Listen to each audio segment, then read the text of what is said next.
Hello dear students, आज हम discuss करेंगे exothermic reactions and endothermic reactions, जिसमें पहले आता है exothermic reactions are chemical reactions in which heat energy is release to the surroundings. Means इसमें जब रिएक्टेंट आपस में रिएक्ट करेंगे उसके बाद जो प्रोडक्ट का फॉर्मेशन होगा, जो प्रोडक्ट बनेगा वो एनर्जी को क्या करेगा, रिलीज करेगा। उधर पे हीट एनर्जी रिलीज होगी।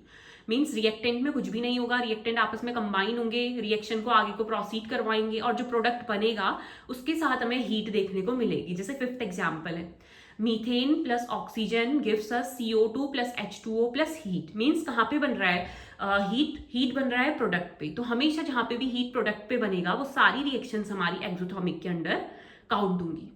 फिर ऐसी एंडोथर्मिक रिएक्शन आता है जो ऑपोजिट है किसके, एक्सोथर्मिक के। तो endothermic reaction are chemical reaction in which heat energy is absorbed from the surrounding. यहाँ पे क्या होगा, एंडोथर्मिक रिएक्शंस में हीट एब्जॉर्ब होती है सराउंडिंग से। मीन्स रिएक्टेंट को ही हम हीट देंगे ताकि वो प्रोडक्ट का फॉर्मेशन करे। इसमें प्रोडक्ट में हीट का फॉर्मेशन नहीं होता है, यहाँ पे हमें रिएक्टेंट को हीट प्रोवाइड करवानी पड़ती है, तो वो आगे को प्रोसीड करके प्रोडक्ट का फॉर्मेशन करेगा। तो ऐसी रिएक्शंस हमारी एंडोथर्मिक रिएक्शंस हैं, जिसमें हम एक एग्जांपल देख लेते हैं। CaCO3 को हमने हीट किया तो वहां पे CaO बना और CO2 बना। तो यहाँ पे हो क्या रहा है, रिएक्टेंट के पास हीट है। मीन्स हमने रिएक्टेंट को हीट प्रोवाइड करवाई, प्रोडक्ट पे फॉर्मेशन नहीं होगा हीट का फॉर्मेशन हमेशा रिएक्टेंट में होगा, प्रोडक्ट में नहीं होगा। तो ऐसी रिएक्शन एंडोथर्मिक होती है। मेनली जो डीकम्पोजिशन रिएक्शन होती है वो सारी की सारी एंडोथर्मिक के अंडर काउंट होती हैं, बिकॉज उसमें क्या होता है, उसमें हमें रिएक्टेंट को हीट प्रोवाइड करवानी पड़ती है ताकि वो प्रोडक्ट का फॉर्मेशन करे।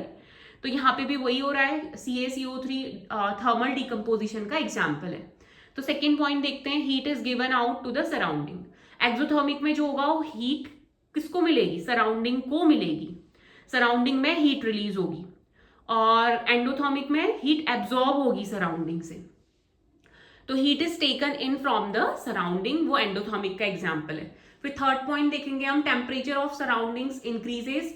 ठीक है, अगर हीट रिलीज हो रही है प्रोडक्ट के साथ साथ तो जो वहां पे सराउंडिंग का टेम्परेचर है वो भी क्या हो जाएगा, इंक्रीज, क्योंकि प्रोडक्ट जो बन रहा है उसमें हीट भी रिलीज हो रही है।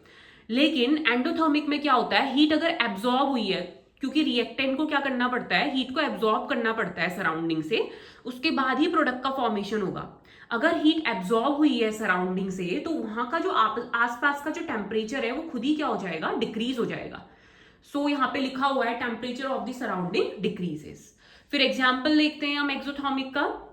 तो यहाँ पे लिखा हुआ है burning of fuel, example would, LPG, किसी को भी जलाएंगे उसके बाद लार्ज अमाउंट की हीट एनर्जी रिलीज होगी, तो वो एक्सोथर्मिक का एग्जाम्पल है। फिर नेक्स्ट देखते हैं thermal decomposition of calcium carbonate, ये एंडोथर्मिक का एग्जाम्पल है। ऐसी जो डीकम्पोजिशन रिएक्शंस होती हैं जनरली वो सारी की सारी हमारी एंडोथर्मिक के अंडर काउंट करते हैं उन्हें। तो नेक्स्ट वीडियो में मिलते हैं। Thank you.